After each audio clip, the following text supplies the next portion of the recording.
All right, this is Don, Kingdom592, playing on the GunMuse. I am here with Creed, also for the owner and host of 𝗙𝘂𝙪𝙾𝙪𝙾, and we are about to go ahead and be the first to let go of some rumor here, because I can officially confirm that there is a rumor about kingdom mergers. We can't officially. Finally. Yeah, we can confirm that the rumor exists. So what is it that they're planning? We talked over some of the oversight of it. They feel apparently they need kingdom mergers. Let's start there. So the numbers are bad because of the feed the new guy system, right? So it's a matter of who's going to move where. So what are a few of the criteria that you saw that they're going to limit who can move with who? Because you can't just dump great big castles into little kingdoms. It's like dropping a predator in a rabbit cage. It will run off more customers than it will ever create. Yeah, absolutely. So I've been having a little look to see how they handled the KOA mergers, because obviously a lot of the GOG models tend to come off the backs of the KOA stuff. They ended up actually dividing the kingdoms based on like stars and things like that. So I imagine when the star system come into KVK, that was potentially a setup move in order to put kingdoms in a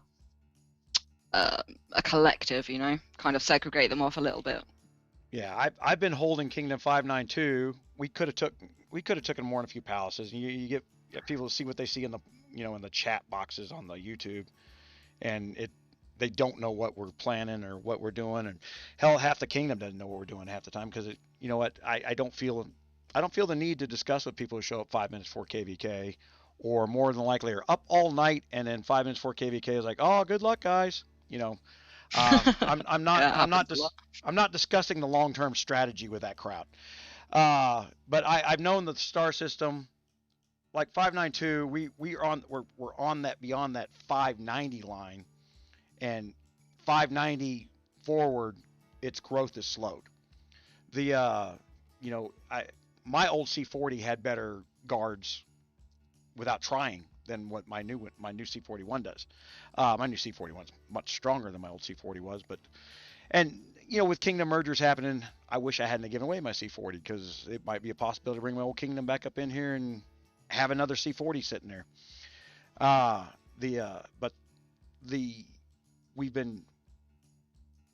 one of the few players that knows that troop volume matters.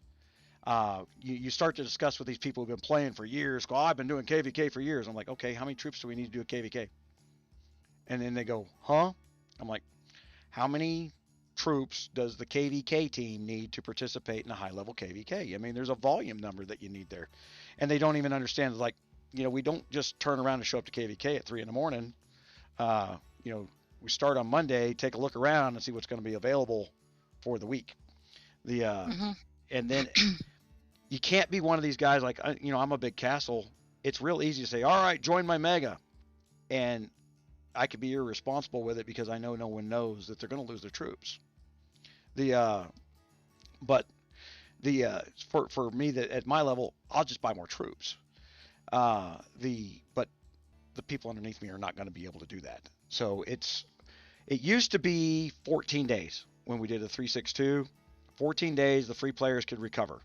And this was an argument we had 2 years ago in 362 about recovery time. I was like, you can't turn around. And we had the trolls running around after every KVK, killing everybody in the kingdom, because we had oh my gosh, what was it called back when we used to kill each other?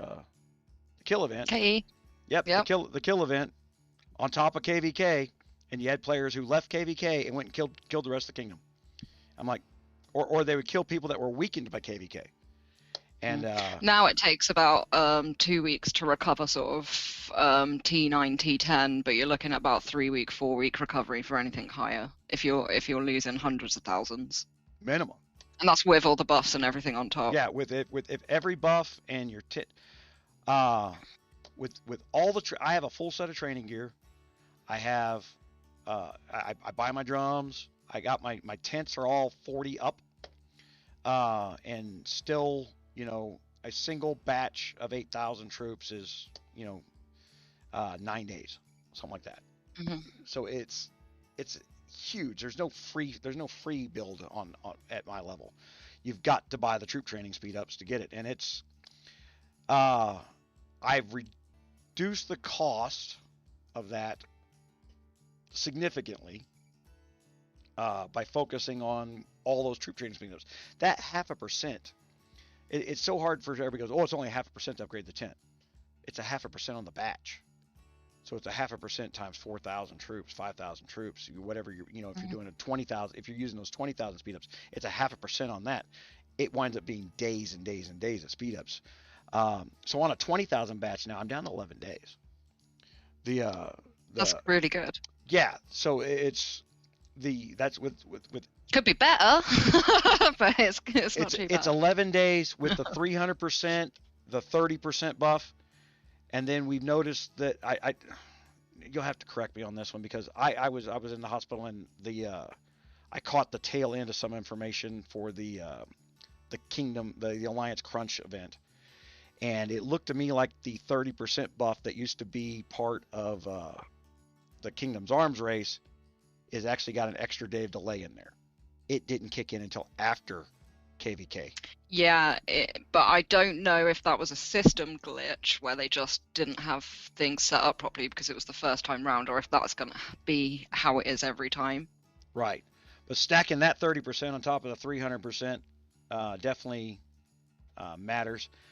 Things like, we have to deal with trolls in our kingdom. So the trolling and the cross-alliance, the cross-kingdom cooperation. There's collaborations that form groups on Facebook that, I turn around and I call them cheaters. Because they can't play the strategy game with their own team. They're reaching out to players that have agreed to help cooperate and screw their own kingdoms over in an effort for their line group or their Facebook group or wherever they're communicating, versus their own team effort inside the kingdom. And it makes them feel a little artificially powered. It also is diminishing to the customer for Fun Plus. These guys seem like they're all powerful everywhere, and they still haven't closed the hack of downloading the Excel spreadsheets for locations. The benefit to somebody like me is, like, we're about to do KR tomorrow. I'm going to be unbubbled in the forest. The last KR, I got some significant stuff on the new meat shields calculators that I'm doing up there. They're going to be called firewalls from now on, because there is a layering system that I built up in there, that taking information from years ago when we built meat shields, and this last round we built the meat shields, and then from the website where we've gotten so much, where I put all the game's data into my own databases, I'm able to pull the bless you. I'm able to pull those numbers back out in a different way and look at them differently than I did before. And that's really significant for building the tools that are going to help people. The kingdom mergers. So we're expecting that to happen when? I think it's going to take 3 months to be implemented. I think the information might drop, or a basic information might drop on Monday as part of the update info, but I don't expect we're going to be seeing it for another couple of months. Which is standard operating procedure to get a response out of you and me to tear apart whatever plan they're coming up with so that they can try and fix it before they break it. Pretty much, yeah. Because they have no. The only request I get in mailboxes from these people is how to talk to $1,000 a month customer. They don't even concept how their own game works. I think they're expecting a lot of backlash as well, because they know from the forums and Discord and stuff like that that the GOG community is very much divided on the mergers. Well, So I know from other games, mergers tend to be murderous. Uh, my problem right now is not the fact that they want to merge kingdoms, but that they haven't done anything about the cheating beforehand. They don't even acknowledge that people are cheating. Oh, cheaters? They don't exist. Have you tried turning it on and off again? Right, yeah. That's the usual response. Please clear. Have you tried clearing your cache? Yeah. The the the it's I I'm a big proponent for fair play. I don't even need to win. I just want the challenge of fair play. Yeah, for sure. But I'm sure there's loads of people that don't want, people that do have NAP and Peace Kingdoms and stuff. They don't want people coming over and just fucking stuff up. So they've got to have a system in place in order to keep everybody happy, surely. Well, I suspect that there's going to be a bigger outreach over the next couple of months of players that want to come here because of the YouTube channel, and I've got to warn against that. That coming here because you think it's going to be cool or you think you're going to get personalized private training. You're not gonna. The reality is this is like a job, and I spend very little time talking to my own alliance. That's why I'm not the R5 of the alliance. We need the alliance. We need the teamwork. We need the stuff to execute and trial. And I don't know if the YouTube community appreciates how much the 592 alliances donate their time, money, and effort to ideas that have never been tried before. There's a little bit of blind faith there in that. And then everybody thinks they're going to come in here with what they think they know and then tell me how it's going to really work. And that never has worked out, not once in 3 years. And people tend to be disappointed when they find out that I'm fairly stubborn about the new ideas, because there's a reason I come up with the new ideas. It's because the old ones are failing. I'm not a big proponent of repeating failure. It's like, well, let's go to a new kingdom. That used to be the standard, right? My kingdom sucks. There's a bunch of trolls in it. Let's go build a new castle and a new kingdom in 5 minutes. And I'll go over there with all my superior knowledge and beat everybody else down like I got beat down. Well, that's an emotional disorder. That's not a plan. I think the kingdom merge has been put in place to stop people from kingdom jumping, because there's so many like idle accounts. But also when you're playing multiple accounts, you're not investing as much money into just one big account. When you're playing multiple kingdoms, you are hurting both kingdoms. There's the amount of daily time required to build your account properly is too big. It's massively hard work. It's 4 hours a day minimum that I lose building a tool for the website community because I got to do my dailies. I can't fall behind because then I don't have the test platform. And then, on a Saturday and a Sunday, I'm on game for about 18 hours. Right. Yeah. That's it's a dictation of time. So they don't understand that dictation of time. There's things like the wolf event. We have to set the time. We got to do it across time zones. It's never worked. Not once since I've been in the game has the wolf event ever been beneficial to the alliance, simply because not everybody can participate. But you could put up a drop that has infinite amount of health that everybody can hit at their leisure, 1 time, 2 times, whatever, and then give the rewards out and call it gates. Just spawn a monster for 24 hours. But they won't do it. I've made that suggestion dozens of times. They do not concept that we can't even pull. They want this unity. They want the people to stop bleeding. Then people need to be able to do it on their own time. Quite frankly, the alliances start working best when everybody goes, oh, you need an active, talkative alliance. No, you don't. You need people that want to get on, get their shit done during the day. And then when they want to be talkative, build a format for that that's outside the alliance. We've done that. That's one of the things. Those are the tools that I'm working on. Soon there will be the ability to have your own alliance website. or Kingdom website with your own TeamSpeak, all as one big package. That's the long-term setup that I'm heading towards, so that as these new alliances build new communities, and that'll fall underneath the umbrella account. Somebody will come in there and say, I'm going to buy an umbrella account. I want 100 of my players to be able to learn how to do these things, find these videos, blah, blah, blah. And then and I'm just going to pay for them, so that there's a training aid at their available. And one person will be able to pay for everybody at a huge discount, but it'll include things like voice comms and the website and your own news organization. Stuff's completely separate from me. Just give you the tools, all turnkey. And that's why we hired the full-time programmers, start getting that stuff in place, because it hasn't been done for a gaming community yet.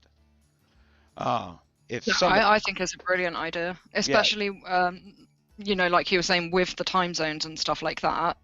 Along with that, there's certain countries that can't use certain forms of communication. Like obviously lineup is a big one that people use within the kingdoms, but it's really restricted. The Russians are a big part of the game. They can't use lineup, so having something like TeamSpeak is a brilliant tool. Right. Well, you know, and you just made me think of something. That might be something we put on the website to start the discussion about who merges with who, based on time zones. If your kingdom's run by a Russian alliance, then I can't see, 5 Russian kingdoms merging together. No, but also depending on what the events are, like, so SRK we've got loads of different nationalities, and it's been done like that on purpose. So when one lot of us are sleeping during like raid or UAC or whatever, the other lot are still awake. And even with KVKs, if they start going into like the 18th and 19th hour, which we do have, we've got another team to come in. People can sleep and kind of share responsibility a bit. I miss the long 18-hour KVKs. That's the thing. Oh man. the original thinking when we built 592, we didn't know how much they'd slowed it down. I'm number 1 on the leaderboard for power over there, but I shouldn't have been. The plan was for me to be somewhere around 15. And then, like I said, I can't daily engage with everything that's on there. There should have been 10 to 15 good people that were big over there that can deal with the kingdom stuff. And then sit back and do nothing. Yeah, but to grow big, we need certain people to stop waging war on an entire kingdom. Well, I've never been. Look, Lost King's a pain in the ass for most players, but his reason for it is not shown. He has no reasoning for it. It's apparent he bots. So he just logs in every 3-4 days, randomly hits a couple C26s around the kingdom, runs his mouth in KC, and then is gone for 3-4 more days again. That's one of the problems that I have with this kingdom merger. The reason he's gone for 3-4 days is he's in a dozen other kingdoms that he's botting in. Some of them that he's been doing probably for years. So he's probably got a great big castle maxed out somewhere. And he's going to want to bring it in here. And whatever restriction we can do to prevent that, we've got to make sure it stays in place, because like I said, you can't just drop a tiger into a rabbit bowl. So the KOA one, it came down to the number 1 alliance in the kingdom. So the R5 essentially held the decision to allow people to be able to come into the kingdom. So I expect there's going to be like a massive push. People are going to be fighting for power over the next couple of months. It's going to get interesting. Right. There's going to be some serious money thrown down. Do people doing troop build up just to control the vote? How many T1s did you do today? That might be why they're letting the rumor drop. Push the power numbers up. There's the cost benefit to the rumor, right? It's like go buy more troops. Yeah, definitely. We don't have to worry about that in 592. There's nobody gonna outcoin me here. Not yet. No, I would really hope that we would get some big KVK players that we can play with. But Yeah, if the we star, need it. but if the star system is the limit, it's still my intention to keep us at 0 stars. That's why I say they act like it's accidental, but we could have took palaces and added some stars or things, but it would hurt us.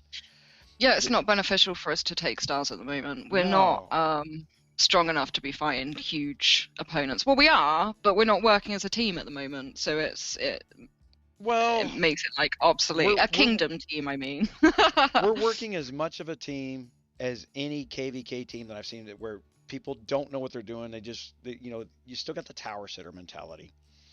In these days, in my opinion, the way I look at the strategy is you can't tower sit. I've worked up defense. I mean, we've done enough of these where everybody goes, why you keep sitting in the palace and stuff like that to take the hit. I need that hit in order to know what I can fix next and how I can fix it.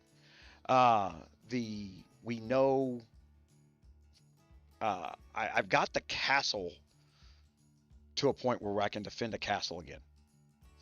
Hell, that ability's been gone for 8 months. But like I said, yeah, as soon as they got rid of the traps and artillery defense has just been a bit of a mystery. They got that broken down. I'll get my new little programmer on some new math here shortly, and we'll be swapping out the meat shield system with the firewall system because it's different. It really takes in effect the stuff that we did 3 years ago that we know worked, and what we learned when we put the new meat shield in, what worked with that, and then by combining the two, I've got a good system there that you can't prevent being killed. Okay, that's I don't want to even put that dream out there. But what you can make it so damn painful to hit somebody that they really, really, really want you zeroed, and they got a bug up their ass about it. So when somebody comes over to KR and it's 2,000 top stats above me and throws 8 marches to their death, and all I've lost is T3s, why? What were you thinking that you decided that you needed to do that? But that's what happened last KR. So I mean, that just screams agenda. Everybody says I'm supposed to look at the context of the text of what they say at the time. I'm like, yeah, but they're fucking liars. So, I can't look at anything they say. I'm looking at what they're doing, and what they're doing doesn't make any rational sense. They just blew $250 per march, dying on my T3s that are going to cost me $50 to rebuild. What was the point to that? You didn't prove any point. You didn't win any matches. You got no bragging rights. Because you hit T3. you just lost your T12s on my T3s while you had bigger stats. And then I move the ball. I move the bar every KR, so there's no knowing what I'm going to do next. I am predictably unpredictable. At the very least. So we're gonna watch our stars because that's a volume issue. Like I said, there's an agenda that's out there that's an undercourt. I can't tell you if it's Fun Plus with the agenda because their developers get tired of getting embarrassed all the time, or if it's the RSS sales teams that we ran off that are just that mad at me for running them off out of 592, where they thought, hey, we're gonna have a promoted kingdom, let's go sell RSS there, and I killed everything. I've got to say, in the last week, the resource sellers in 592 have gone crazy. I had 7 mails within an hour yesterday. Yeah, this is the thing I don't understand is how are they going to solve this cheating issue? The catacomb hack is still there. That's an extra 1.5 of damage. On the troop damage, and that's our 2.5 points. I'm not there yet. I'm doing it by hand. I'm not botting. I'm not running the hack. So I can't. I'm going to give up 2.5 points of damage. You got the... We're going to have to deal with the trolls that keep hoarding the wonders because we don't give a shit about the wonders while we don't have troop volume. So we just hadn't cared. As far as we're concerned right now, wonders are nothing but a tracking mechanism. Absolutely. Yeah, so it's... The only time we ever take those things is just because opportunistically. Then we got to figure out how to accidentally give them away.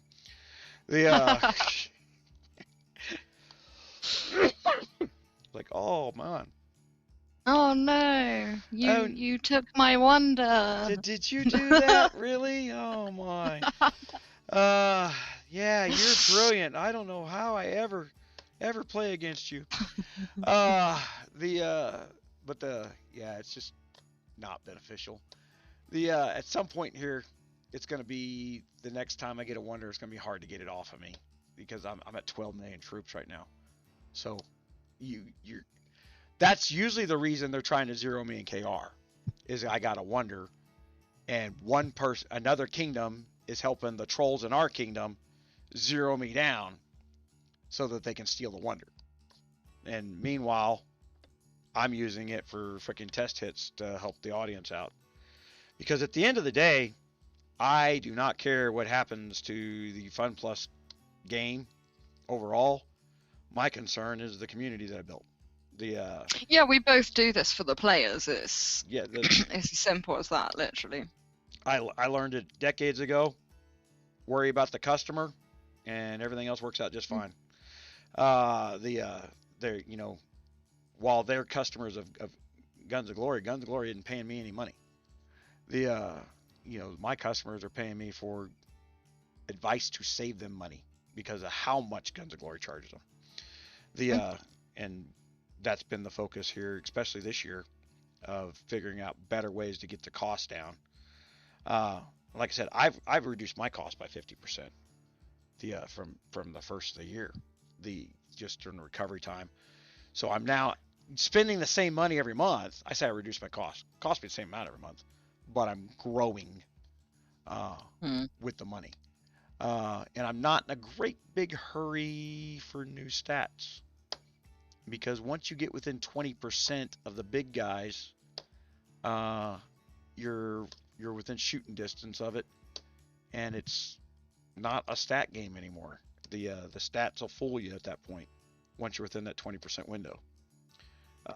And there's other stuff like guards. Anybody that we would bring in from a kingdom, and there's a whole bunch of kingdoms that I know that are going to be reaching out to talk to me from RogersRaiders to say, hey, we're wanting a merger with you guys.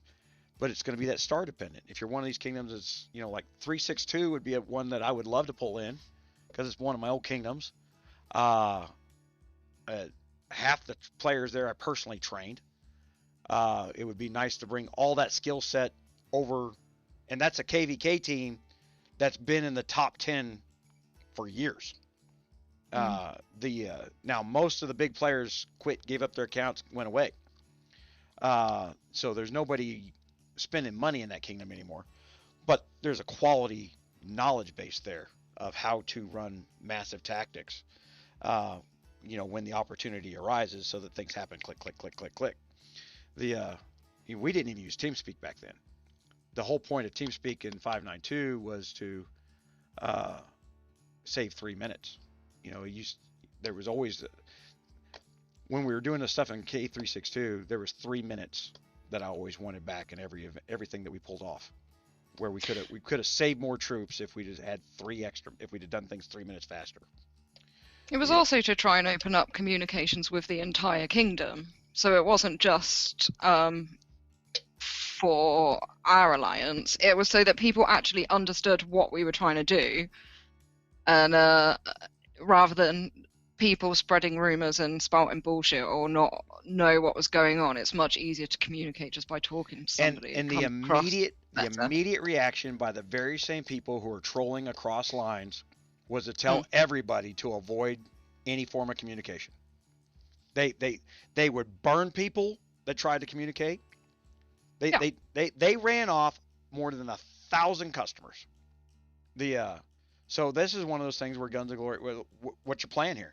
You got one guy who's playing for free who ran off 1,000 customers, and you're bitching about kingdom mergers. How about you fix the problem that ran 1,000 customers off first? Not everybody's going to stay. And if you turn around and you say some little colloquial repose like, well, this is what always happens. Well, if you're the douchebag always doing it, then I guess it always happens.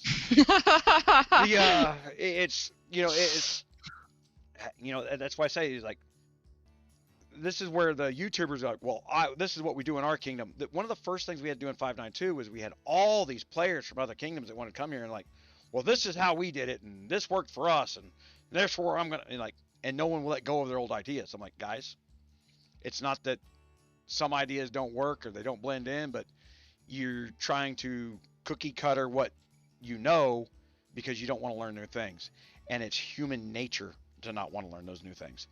That's what they don't get. When I knew that I was coming to join you, we do things so differently, and that's fine. There's nothing wrong with that. But when I come over, I knew that I was going to have to throw my standards away and accept doing things a different way. It's the whole reason why I came and joined to help, was because I wanted to find different ways of doing stuff and not necessarily just stick to the norm. And so with that, I had to place my kind of theologies in a separate box and just put a lid on it, Well, I do that though. That's what people don't understand. I don't ever approach a problem with, I know what to do. I know what a response is going to be. But if I have time to plan out a different way of thinking out a problem, and I always review what my response accomplished, which is something different than most people don't even. There's no Monday morning quarterbacking by most players. It's, oh yeah, thanks guy, bye. Saying send me my loot. They don't even, it's like no one even cleans up after the party.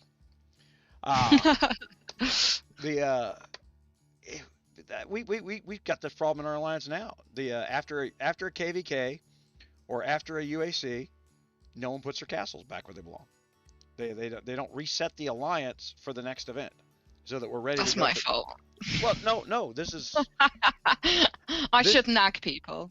I haven't even moved the towers back. Right. But that's the thing is, but the players should be noticing that, and because it's their game too, they should know. Yeah. They should know why we move the towers.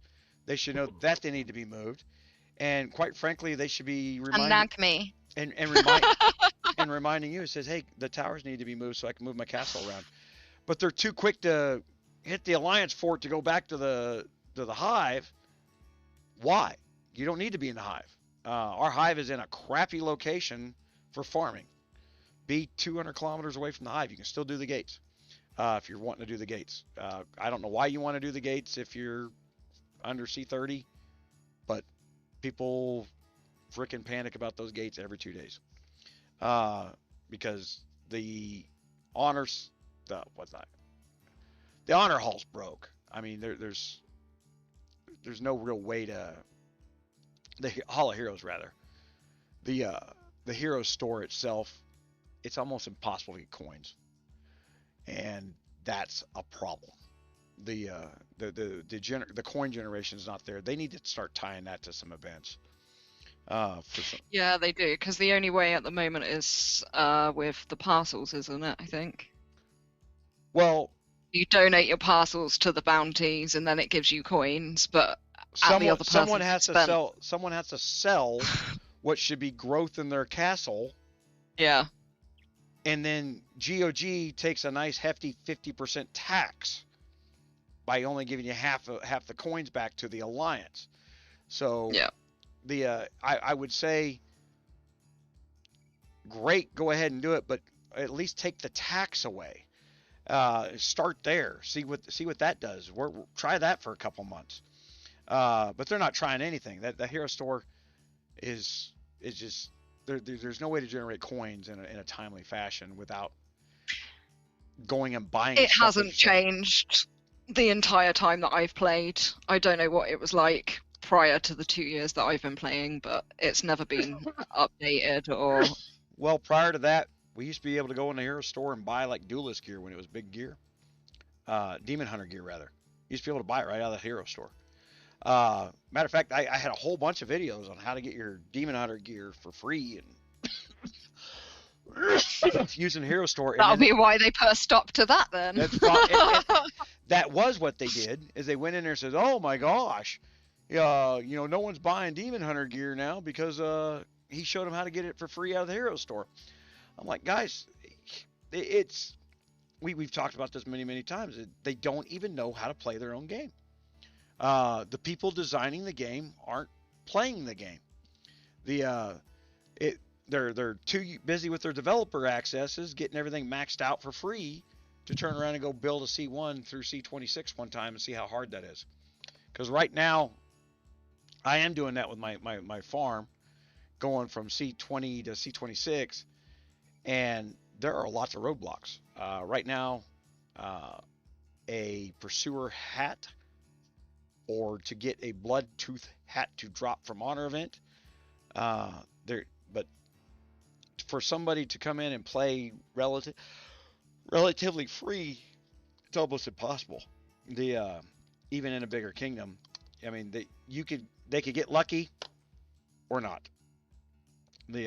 So you're relying on somebody that is bored, that builds up farms, and at least gets past those roadblocks, gets the fire demon stuff on the castle, gets a pursuer set on the castle at the very least, because now that the new gear is released, it's even harder to get the old stuff. So what they should be doing is making the drop rate on, not blood elixirs, pursuer elixirs should be insane. You should be getting thousands of those things, just by killing threats. I think I've got 26 exactly for 4 weeks. 4 weeks of hitting threats. Yeah. So it's a roadblock that they haven't fixed. They need to sort the guards out. They've put all this new fandangly animation in there, and it is the most disappointing thing in the world. Yes, I appreciate them slowing down my dailies, which were already taking too long, by putting an to get a shit blue. To get a shitty blue one, it now takes me 10 seconds. Ta-da! It is the worst thing they've ever done. They've done this over and over again. Like, oh wow, and this is one of these things where I've said this before, for the guys who are gaming influencers or YouTubers to understand how gaming developers think. They want you to view their content. They will not let you bypass their old content. They're in love with it. It is their baby. They're very proud of it, and they will force you to watch it. Every game ever, as they add upgrades, they should be detracting certain things to make things go faster. They never do it. It keeps the file sizes smaller as well, because I know that's a huge problem, especially on some of the Android phones. Right. Yeah, they blow up pretty big. I've been having a little grief with the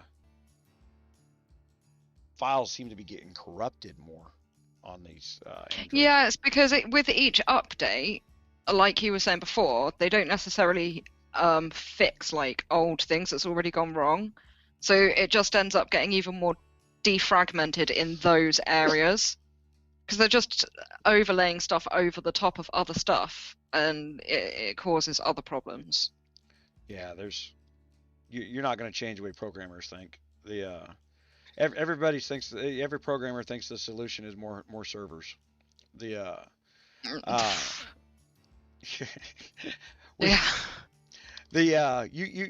While we were doing the server upgrade on RogersRaider, you should have seen the number of people I had to argue with about what I could get away with my servers. I bought these new awesome NVMe drive servers, and I got 12 cores on the processors, and the fastest DDR4 memory I could get in there, and they're just massive systems. And and they were looking at my traffic numbers. So we run 1.7 million people through there in the last 7 weeks, and they said, oh well, you'll need like 7 of those servers. I'm like, no, we're No. not spending $500,000 on freaking servers. That's not happening. That's not in the cards at $2 a customer. I promise you. It's already going to take me 2 years to recoup what I spent last month. But that's all they know. Because they Googled it. They know what Google told them. And they're still passing around math from the 90s when we had Pentium 3s, and they don't understand that you can make things go faster because we have faster equipment and you don't need more of it. And it's not always about the speed, it's about the volume. I think we run somewhere, we're steadily averaging 1,000 people on Rogers Raiders at all times now, between 800 and 1,000. And there's no server load. I think we can handle somewhere around 22, 23,000 at a time before I'm going to have to expand. We're a long way from getting there. GOG's, you know, and this is part and parcel to that, you know, GOG is doing kingdom mergers. I get them wanting to patch their cobbled up systems. They're trying to move bigger spenders next to other medium spenders to encourage the medium spenders to becoming bigger spenders is what I think the goal here is. Yeah, and it will start from the word go. As soon as people know that the way that the system's going to work, I think it will already begin before the merger's even in place. Right. So they're going to be watching the stars. We've been watching our stars anyway because we don't have the troop volume to take on. Right now, if I can't zero the tower by myself, we're not doing anything. That's just, I mean, we've had a couple of lives where I've done that where, you know, you get the one guy's like, look guys, I don't want to go in there and kill your kingdom just because, you know, you got one guy that's being a douche over here working with our Lost King troll. And they're going, oh, we can't stop him. In other words, it's the same troll or a group of trolls. You know, the kingdom doesn't want to fight me. I'm like, look, I'm just going to tell you, you know, stop him before I hurt you. And he's over there doing the stupid stuff. And then I go over there and zero out their palaces and their towers and everything else. I'm like, I can't help it. I'm going to keep my word when I say, hey, you guys want to fight and lose troops. I'm going to fight and kill troops. Just to give them some perspective that they don't want that one guy controlling the things. The one big guy, when you have 1 or 2, 3 or 4 or 5 big guys, they've got to acknowledge that you can't do anything without your free players. You need your free players to show up and participate. Free players have got to stop trying to bring their full marches. Yeah. The free players need to limit marches. You can't afford to replace an 800k march. Right. Yeah, you've got to bring that thing down to 200k, and so that you can participate in 2 or 3 strategies and not hurt yourself, or you know, because at the end of the day, KVK is a test of where you are, but you've got 2 more weeks of no loss events after the KVK's over. And not having any troops for no loss events means you just stifled your growth. Yep, absolutely. So I'd rather keep us out of the KVK and focus on the growth, which has been good. But we got the in-house stuff, but that's even getting minimized. The second biggest castle in the kingdom is a troll, but there ain't a whole lot of people he can even kill. He may be second biggest on paper, but my guys eat his marches when they come in. He loses a lot of marches over there, you know, thinking like, oh, I can take him. All of a sudden, the C-32's kicking the C-41's ass, and they're going. But this is what like I said, this is where the YouTube community may not have a full to understand, but when these mergers happen, what it is we do here is to the benefit of all the players, not always. You know, I mean, how many weeks have gone by like, oh, don't put that on video. You know, when we discover new things, oh, don't put that on video.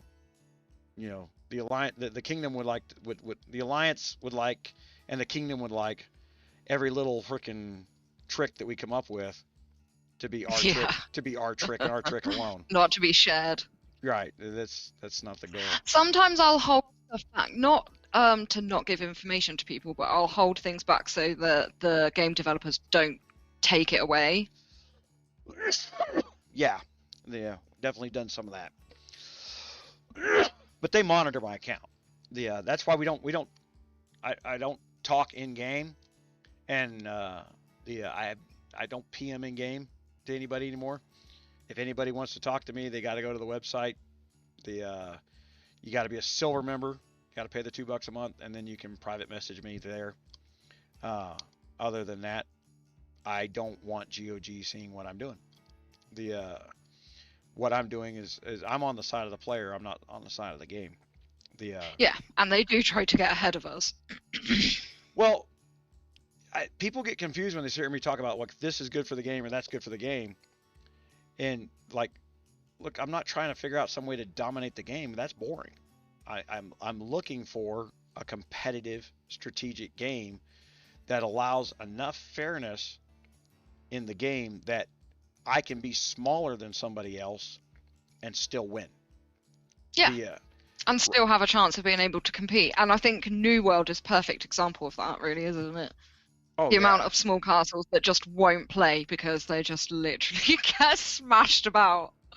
Yeah, well, they're playing my little 23s. Like, you know, there was no place you couldn't go where there wasn't nothing but C41s, and they're smacking the freaking 23s. Off the nodes. I'm like, so you have no respect for other players. You know you can dominate it, and you're not there to compete for anything. You're there for, and I have no clue what loot from New World my C41 would need. So what are all these C41? It's all ego. Oh, marquee badges. Marquee badges. Okay. Yeah. But they don't need to kick a C23 off of a level 1. A level 1 tile. Tile to help them get their freaking marquee badges. Yeah. So I mean, they need to put the game back in its lane. They need to stop the bleeding before they turn around and say, hey, we're going to transplant a new limb with the kingdom mergers. I think what they should do with New World especially is, you know, when you click on the map and you've got like the resource sections, they should actually be limited to castle level. So like 0 to 25, 25 to maybe like 29, 30 to 35, and so forth and so forth. But so that you can't actually go into another area unless you're that castle level. Well, like an invisible wall. Right. Well, the game only produces enough nodes to so that there's always a shortage, right?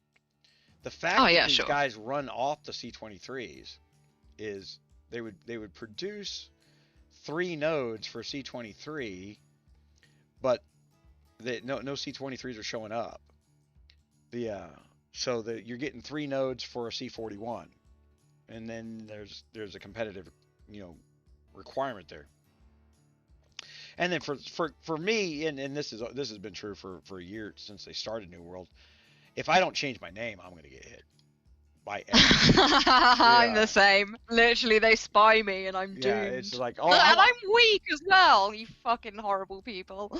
Well, they gotta have that stat report. They want to share that. They want to share that stat report. Yeah, so badly. It's like, I love it. I love it. So if I'm usually in my name tag, it's because I'm trying to get hit so that I can get some stats. But yeah, there's definitely no competitive advantage in New World right now. The Darklands I like. I've been liking. I love it. Yeah, that's been fair so far. Yeah. The you don't have to spend a lot of gold either. No, matter of fact, I haven't been spending gold there. No, me neither. I'll mega a couple places, and that's my gold spend. So that event, I mean, but they needed to get some of the core stuff, or maybe they got the core stuff and it's just taking longer than what they're going to replace it with, like stupid stuff like 𝗹𝗂𝘀𝗪. I should be able to log in and just deal with. There was a Gates survey not long ago, so I expect that will be optimized. I brought it up 3 times in the last couple months on purpose because it seemed like it felt. We did all those this is a problem, this is a problem, this is a problem videos. Oh, look at that. That's the problem with using my live software to record, is as the subscribers come in, they still pop up. I didn't see it on my screen, but I don't know what you're sharing. It comes up from the recording software anytime somebody subscribes to the channel. So somebody just basically randomly subscribed. I'm gonna be a pain. I'm gonna vanish for 30 seconds. I'll be right back. Okay. So with this kingdom merger, guys, here's the problem that I see with the surveys. Okay, like she's talking about the surveys coming out. It's been my experience that they already come up with a plan, and then they do the survey to tell you that you voted for what they planned. It's the cart leading the horse problem here. For instance, infantry. When I pointed out that infantry was a problem in the new system, the new single march systems, they turned around and they come out with the 2 new guards that were supposed to fix the infantry problem, right? For class interaction. Well, people didn't understand class interaction. That's one of the reasons I get to build march calculators, because people don't understand those.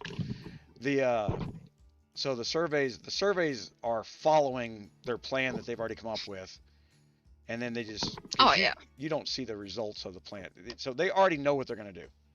They already know what they're going to do for kingdom mergers, and they're going to give out a survey and say, hey, in this survey you voted to do this, so it's all your fault, not ours.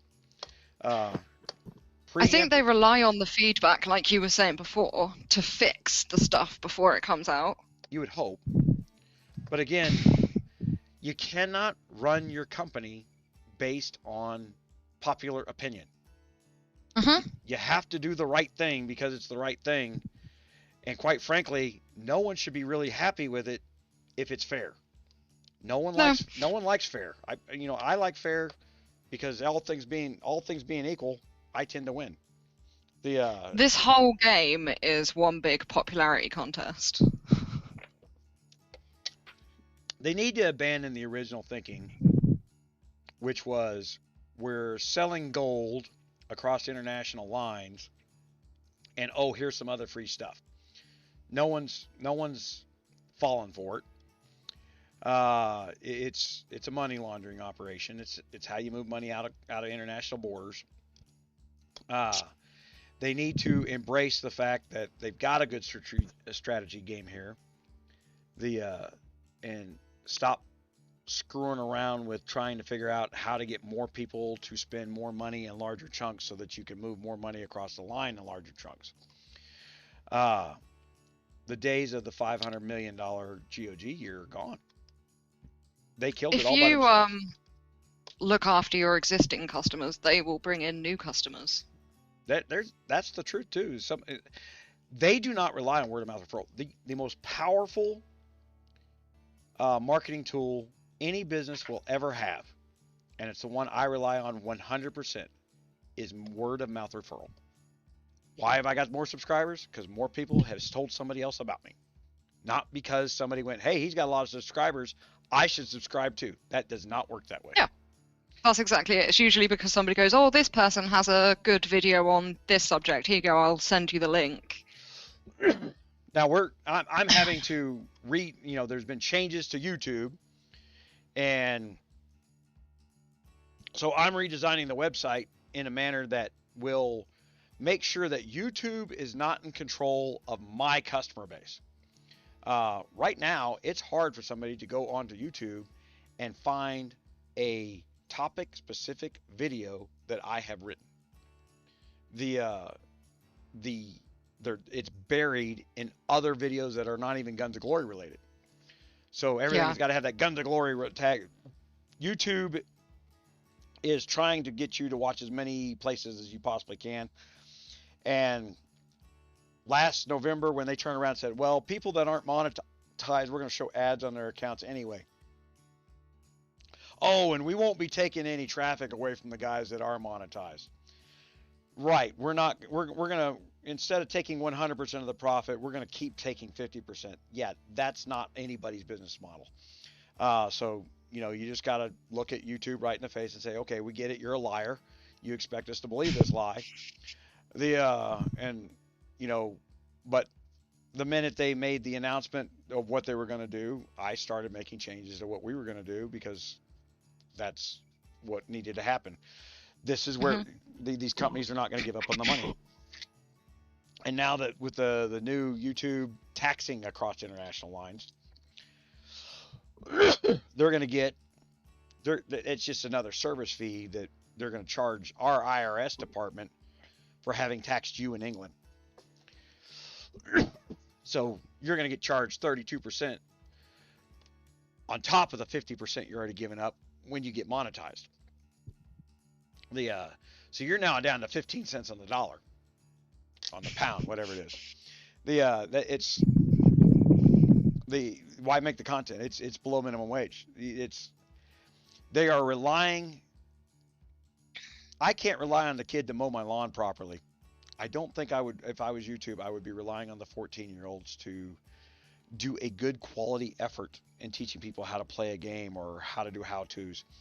You know, we used to laugh at YouTube, called it YouTube University, because there wasn't a single how-to on a gun or a computer teardown that was right. If I went to go watch a how-to on a specific computer teardown, it was to see what the guy broke while he was taking the computer apart, so that I didn't repeat the mistake. And we've done that for hundreds of them. There was never any proper, you know, they just start filming and hope it goes well, you know, which, and I can't say much because I do the same thing. I'm doing it right now. Just start filming, hope it goes well. But what else do we need that's coming up that we need to be dealing with? We got to break some of this stuff down into smaller chunks. I still don't know when the VIP upgrade's going to come in, but that's another thing that should right, VIP 13 be happening over the next couple of months. Oi, yeah, that's Lord level needs to be expanded to like 80, no, maybe even higher, with the C45s. Well, they expanded it to 70 with the C45s. Yeah, well, I don't think it's enough. I agree. I'm maxed out and it's not enough, and I'm not a C45. So yeah, it's not enough. But there's, I don't know. I can run 2 marches. Oh, excuse me. Everybody, I'm on freaking codeine right now, so it's trying to put me to sleep. So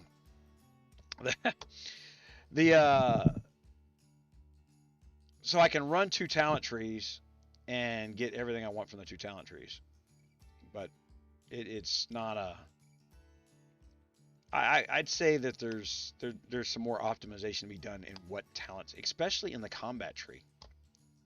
There needs to. That's quite antiquated. It's not any different than it was. You know, it needs to be reflected off of the new research that they've included as well, because they've put all this new research in, but there's nothing to support it anywhere else in the game. Right. It's like it exists and it has a function, but it doesn't actually fit in anywhere. Right. Yeah,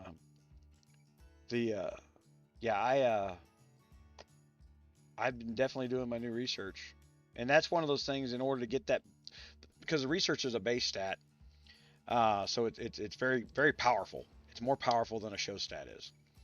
And then so I've been doing my my research stuff in the combat areas because even 4% were big numbers. Now that the new research is like plus 25s, but you got to get to a C41 academy to start getting like half of that done. It's cheap research and it's great big stat jumps, but you got to get to a C41 academy to make it happen. That's a lot of badges. Badges still being a choke point. Yeah. The marquee badges being an even bigger choke point. I get how some of these kingdoms where the one guy kept getting the marquee packs, he was becoming king and giving himself marquee packs, so he got a lot of badges because it's about $250 worth of marquee badges. We're doing that in 433. So what we've done is, and we discussed it with the whole kingdom. It wasn't just like a lone decision or anything, but the people who will spend to go to 45 have been given priority over crown and those packages, because as a kingdom we need those T13, we need the C44. I mean 45 is just a bit of extra march cap, but we definitely need the 44s, and so we need to be able to support our spenders and give something up so that everybody can gain. So we've got a bit of a rotation going on between 3 people at the moment. They're the most likely to get there the quickest. Once they're done, it will then go on to the next 3 and so forth and so forth. Right. It's about $120 per KVK. So it's one of those things. And that's where it's encouraged. I mean, you're taking multiple kingdoms? Are you getting the extra Conqueror packs? Yeah. So what we're doing is whoever gets king out of the 3 obviously get the Conqueror's pack straight up from king, and then they also get like the second largest. I think the packs are doubled if you take another kingdom as well. So there's that. Right. You get twice as many packs. Yep. Yeah. So that's we're gonna do that here. And basically because there is nobody else for me to compete against, so I need, as we start taking the palace, we'll just I hadn't even looked at the fact that the packs changed because I wasn't worried about that. I was worried about the overall picture that we didn't have enough troop volume for KVKs. I wasn't even which is true, we don't. Yeah, so I was like, I wasn't concerned about holding the palace, and like, you know what? For $120 worth of badges, I could have spent more money. I could have spent more money other places and held some marches up. But it's also weighing up pros and cons, because you can't carry the entire kingdom. Nope. Like, one person cannot be responsible for doing everything. I won't carry the entire kingdom because I'm a firm believer that if they'll get reliant upon it and not become better players. And that's why we have like several castles, so that it still keeps up that competitive side, so other people are still building as well, because obviously 1, they want to be king, and 2, they want those marquee badges, so they're not going to stop building. Even though our rotation's smaller, they're going to keep building so that they get included within that rotation when the other guys have got their 44s. It's a lot of badges. For 44. It really is, yeah. It makes a big difference. 2 of my guys have gone 43 in 3 KVKs. So. Well, that's respectable. Good. Yeah, that's respectable. They have to be throwing a lot of money on top of what they're getting. Oh yeah, of course. Yeah. These are our spenders. Yeah, for sure. I have no intentions on spending $4,000 on freaking marquee badges. I wouldn't advise it. So yeah, New World and KVK are the 2 main places to get those marquee badges at the moment. Yeah, I keel over from a heart attack. My wife looks at my credit card. She's going, "What the hell?"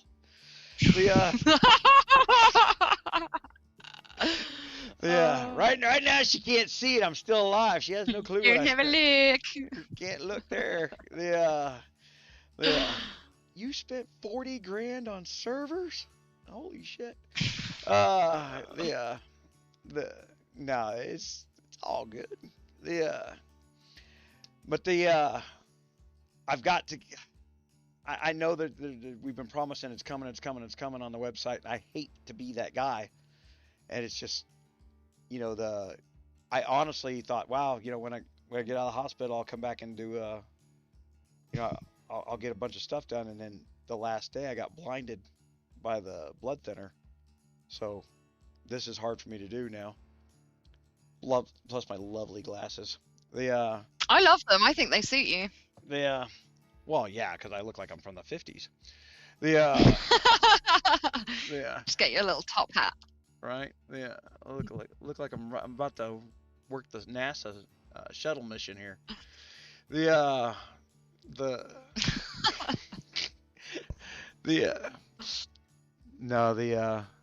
is all good. I hope that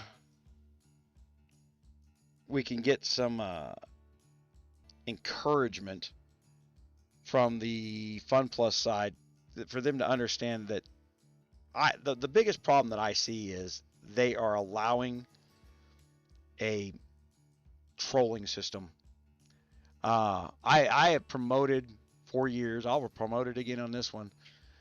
A Care Bear system for new king. Don't build new kingdoms. Build a Care Bear system. So in KOA, this is like a massive problem. So what they actually do is they actually pay people, so they're paid players, and they go into a kingdom and just burn the shit out of everybody because it forces people to spend more money.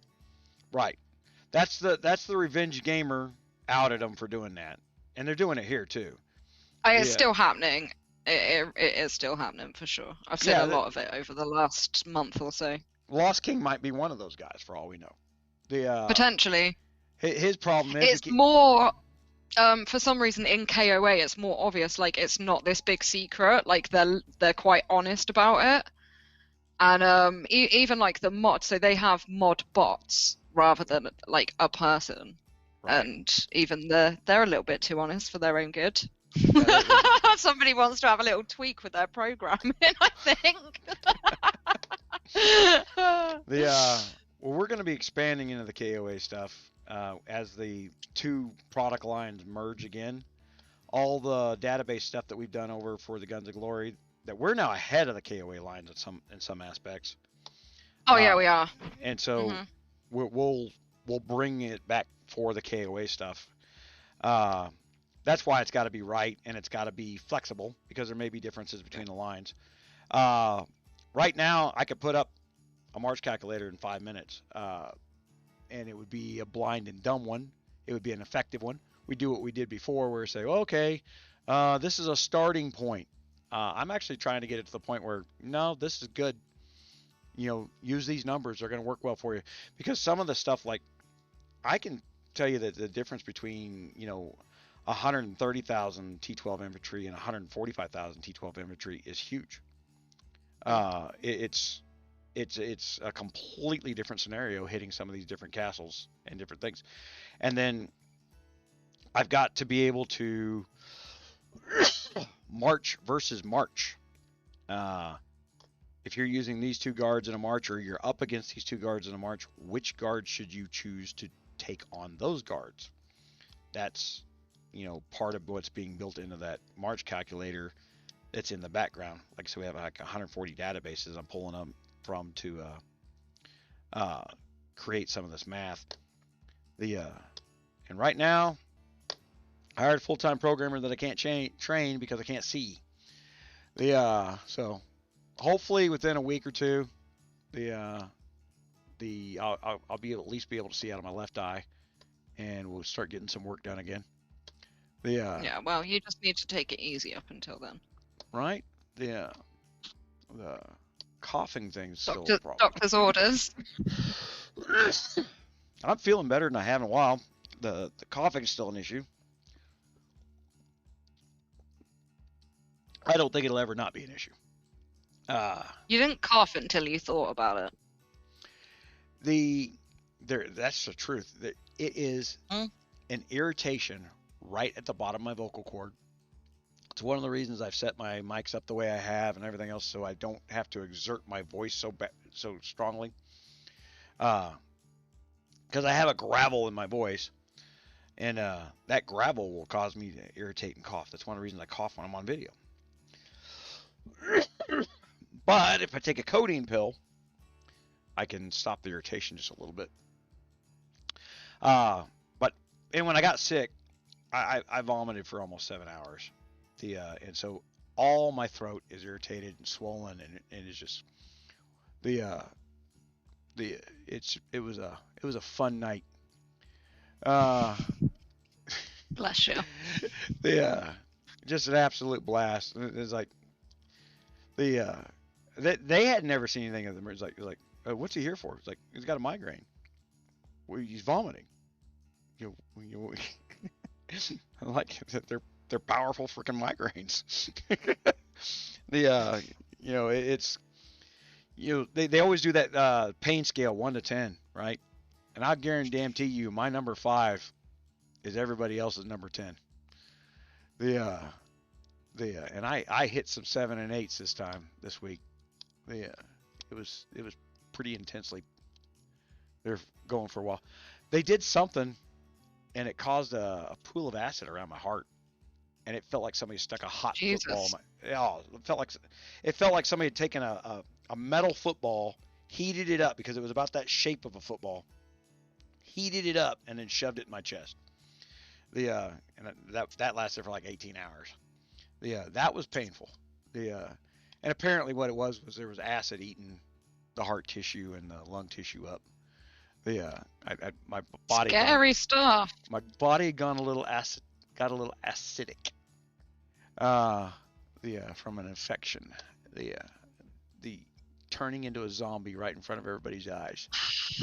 Thanks. See, look, coffee on demand. I own Hide. I love Lower Hide. What the hell? What's Lower Hide? It's a little holiday place. We love a novelty cup in our house.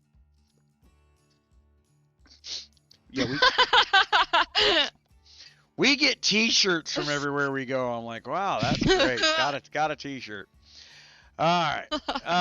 Well, I just broke an hour on this video. So, VIP 13. We got the mergers. Probably every kingdom's gonna be watching their stars. And use the forums, guys. Go over to RogersRaiders.com. Use the forums. Start talking to people. Start asking probative questions about trolls. If the big castle in your kingdom is going to get to determine, well, see, that's got to be a two-way street. But it's not just the big castle, because I am not a big castle, but I am still the leader of the #1 alliance. Well, but think about the. I mean, so let's say, so you and I need to agree to the merger. Yeah. Okay, so it's not just my approval, or you going, hey, I want to go to 362, and then I say approve or not. There has to be an agreement on the mergers there. So I believe so. I would say that's how they did it in KOA anyway. It was like they applied, and it was like an approval system. I will build 5 new forms. 0, I guess it's 6 layers, isn't it? 0 through 5 is 6. So 0 star, 1 star, 2 star, 3 star, 4 star, 5 star, and you guys start talking to each other. In there, you don't need to have no secret line room or secret password room or anything like that. And quite frankly, it is good for your communities if you do this discussion where people can lurk and just read what you're saying. You go into a back room and hold a discussion. I will tell everybody, if that's how your kingdom is going to accomplish this task, don't trust any of them sumbitches. Kill them. Fucking zero their troops out. If they've got to go into a back room and talk behind your back, because every time I've ever seen leadership come out of that room, what anybody who didn't agree changes what was said. So have it out in the forum, have it out in the public. There's nothing secretive there. You're going to have to take some bad with some good. So yeah. That's going to be the clincher. We talked about this earlier. Like, okay, so if we want to pull 433 in with 592, what problem are we bringing with us in 433? We've been at 433 up against 433 in UAC, and our troll coordinated with a bunch of their trolls, and I thought because it was being Creed's Kingdom, like, hey, you don't want to do this. You don't want to be, doing it. At first they were doing a corner hack, all kinds of little cheating shit. I said, you know what? Then I can't remember what they did something. I said, that's it. And for the next 12 hours, I zeroed all their freaking their tower leaders, that they had in that alliance. They ported to you when you were in another alliance. That's right. They worked with Little Hunter. Yeah. I wasn't even playing UAC. Well, I sat out because I was like, no, I'm not fighting my own kingdom. But if you want me to let them know to ceasefire, just that's exactly what happened. That's that cross kingdom cheating that was taking place. They told the players in my kingdom turned around and told them where I put my castle because I was nowhere near my hive. I was not playing UAC. I wasn't going to play. And they come in there with one of their castles to zero out mine. While I think I was in farm gear or some shit. And I said, what the hell are you thinking? I mean, you had to go find me to kill me. There's no points to it, but the point was for them to try and hit me inside the kingdom once my troops were gone. And then I just coined back up my troops, went over there and kept everybody. How fun is this shit? Isn't it a lot of fun to freaking lose a UAC? Because they went from number 1 to number 4 or something like that. Because they pissed me off. They set out to piss me off. Not like, oh wow, well we just crossed paths with him and he's upset at everything. Like, you went out of your way to find and hunt me on behalf of our kingdom troll. Yeah, well, we don't know what he was saying either, do we? No, doesn't matter. Oh yeah, I'm always the worst person that ever lived. Well, this is how he garners support. Every time that we're up against anybody, that little shit goes in private messages. His contact list must be like just full of our competitors. They don't do it. They don't do it inside the game. They're smart enough not to do it inside the game. They do it in a line group. You reckon? I know. I got screenshots. He doesn't know that. Shh. He does now. I've been getting screenshots from this crew. I've had an insider on their crew. He is too much of an egotist not to watch your videos because you might mention his name. Right. I'll mention his name. That loser hasn't won a damn fight yet. No, you can't. When you only have 600k troops and you kill 400k of them, and it might say win up the top of the report, but it's not really a win, is it? Yeah. You're left with 200k troops. Yeah, you won. Well done. See, during KVK, when they come in, and this is where 557 was turning around like, this was our first palace you won. I'm like, you didn't win our palace. We abandoned it. I don't want any of our players losing troops because of Lost King's bullshit. But that wasn't what they did originally. Originally, they were guarding the palace so that Lost King could become the king of the kingdom. So, give me this, we don't cheat, how dare you? And I got 3 of them over there on the YouTube channel going, we didn't do that.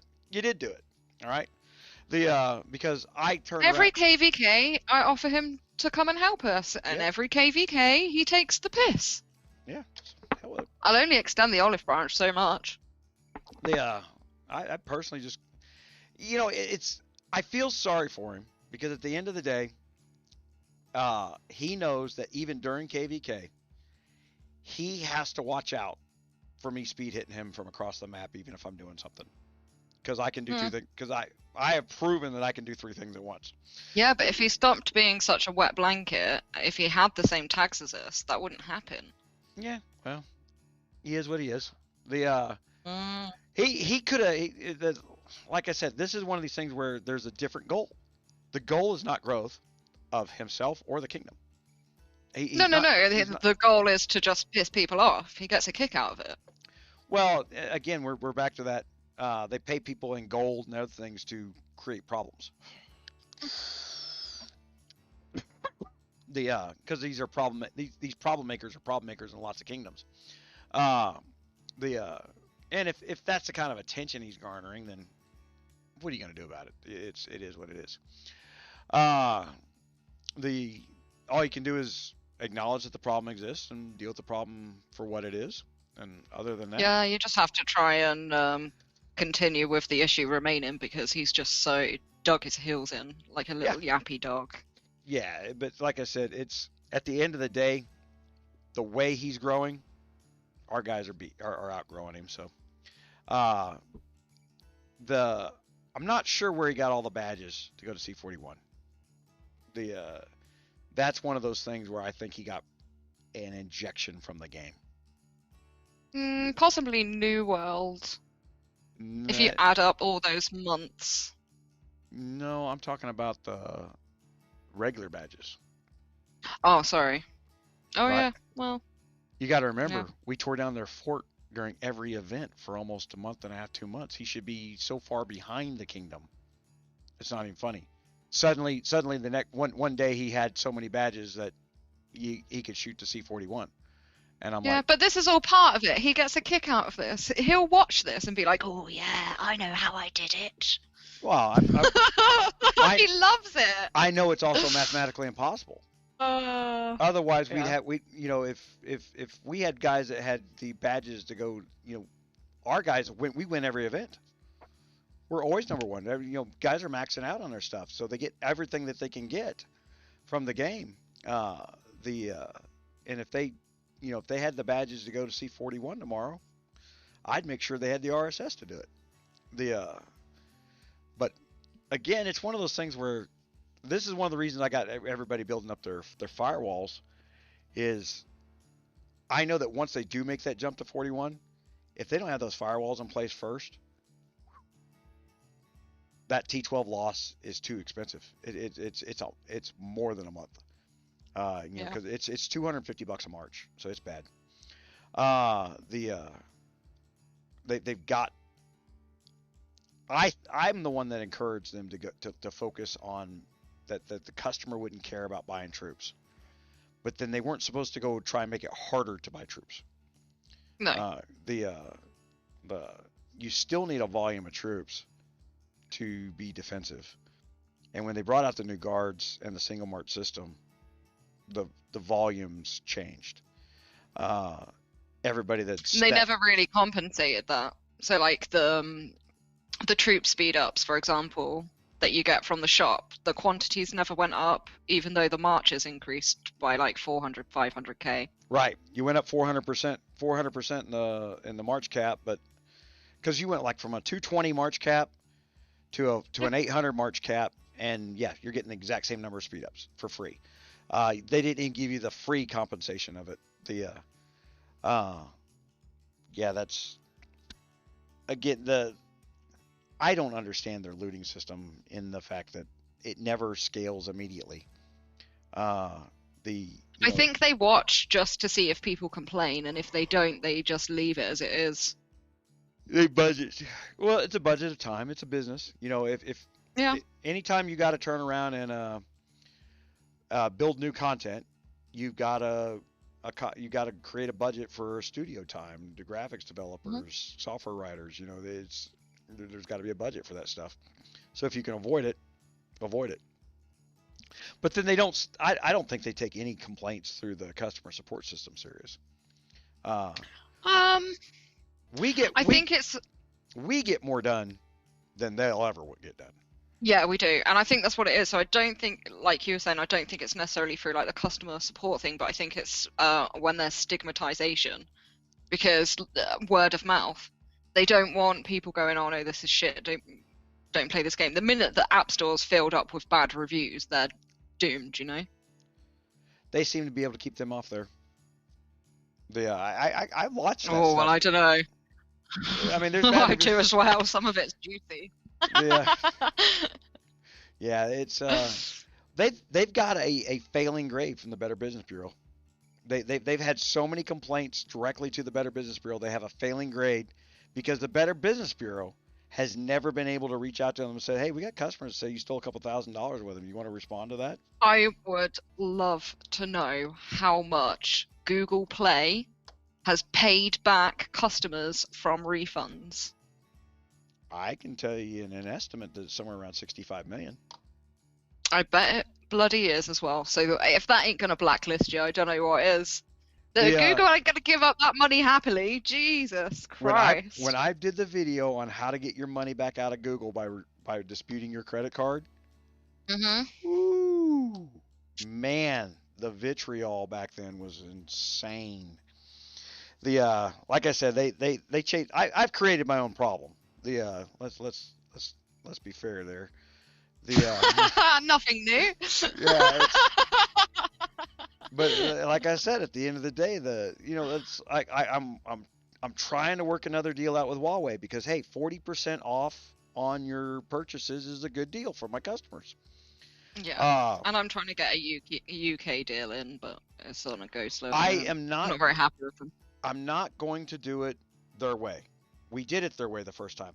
And I tracked it. They had a 92% failure rate, and I cannot bring a 92% failure rate over to my website. Not doing it. You can't make people trust a company that has openly had such bad press. I offered them a system today to where I would host the APK. I will host the gift codes. People can come in and buy gift codes from me directly at 40% off, and I'll make sure that they have to be a paid silver member to even get that discount. That way that we know they're GOG players. So they can come in there and if they want to buy $100 worth of Huawei points for $60, they can do it. And I'll put a store up and they can buy directly from that. And then at that point, I know the customer got what they paid for.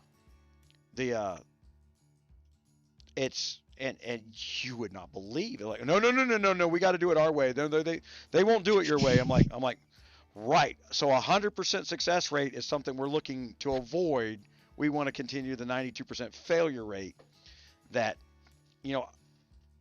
I get all the complaints from the Huawei deal still from last year. So they're running around doing their 40% deal with other influencers right now, and all the complaints of it, I'm still getting, and I keep reminding people, like, I don't have it yet. Until these stores cooperate in a manner that a trusted purchase can take place, and that the customer is getting what it is that I, as the influencer, am saying they're going to get, I don't care about it. Because I can't have a 92% failure rate. That's not gonna. I'm not doing that. Yeah. And it's to jump back in with Huawei again after that last failure. The customers are going to be hesitant to begin with, even whatever program. For sure. Yeah. But selling them a gift code that they know that is, they bought it, here it is, and if it doesn't work, that's a product that we can chase down. I got a customer who didn't get what they're paying for. We can help that. We can fix that problem. We can replace that. Well, you're a new customer, or you're not new, or we already got you in the system, or, it must be a web glitch that your stuff didn't sign up. Yeah, I'm going to eliminate the excuses. And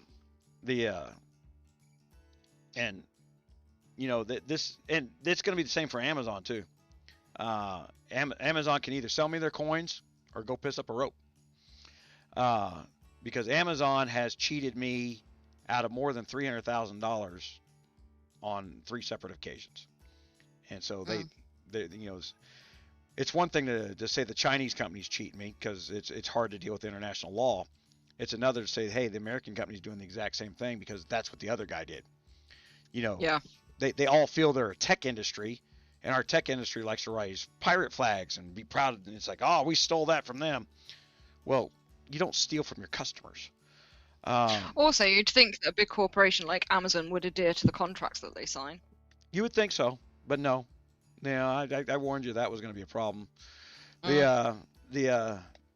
but that's why that with them, you know, you did the money up front deal, which was the best way to deal with Amazon. Yeah. Because they won't adhere to a contract. They don't even adhere to the. Oh yeah, and I wasn't going to be paid in game coins. I'm a professional, for fuck's sake. I'm running sure. How do I buy groceries in game coins? Oh. Yeah. Not even that, but like if I went out and did like a photography job for somebody, and they were just like, "Oh, we'll pay you in photos," like, probably not though. Yeah. I let 𝗚𝙂 pay me in some currency, only because I had projects on the board. If it was a decent amount, I would probably take it, but I mean it would have to be like significant. They would need to be pushing my castle to C45. Put it that way. My rule of thumb was that I gained 50 cents on the dollar. If you're going to pay me in this virtual money, then your virtual money is worth half of a real dollar. Yeah, for sure. You know, so minimum. Yeah, if you owe me $1,000, you're going to pay me $1,500 in virtual money. And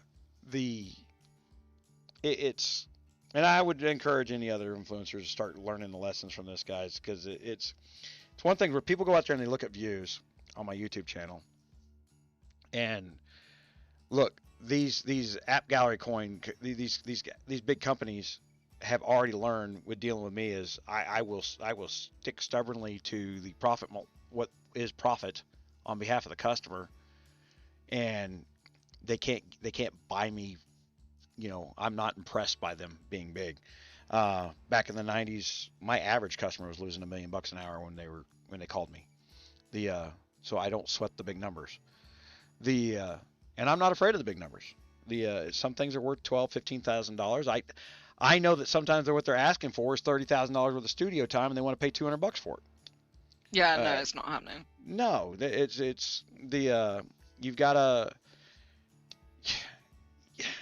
Reality is, I can't hire a programmer worth a damn for less than $50 an hour. And a video editor. Right. It's not much different.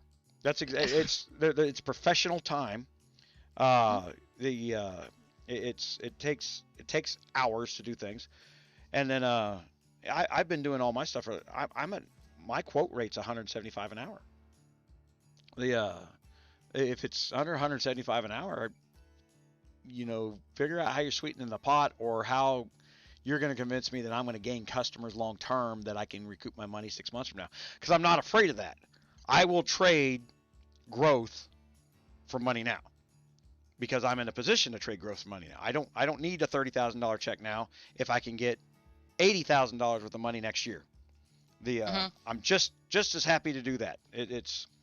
But like I said, the problem that we had with the 𝗚𝙂 deal was trackability. I got customers telling me they're not getting paid. I can't tell if the customer's lying or not. You hate to say that, but I mean, people lie.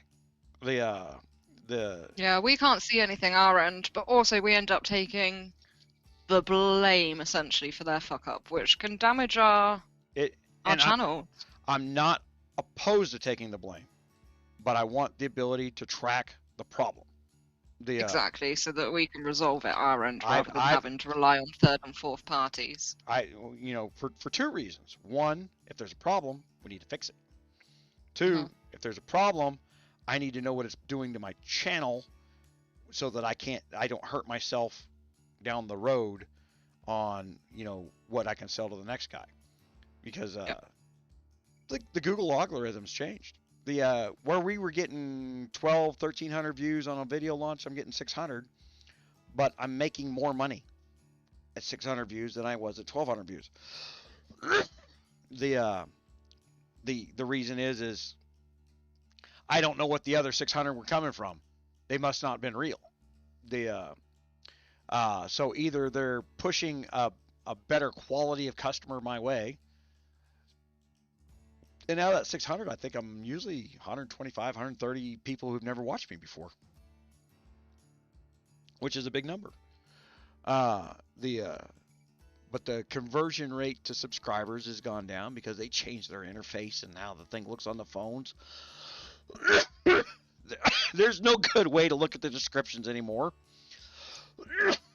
These guys are buying these contracts, are wanting stuff in writing in the descriptions. Well, it doesn't work anymore.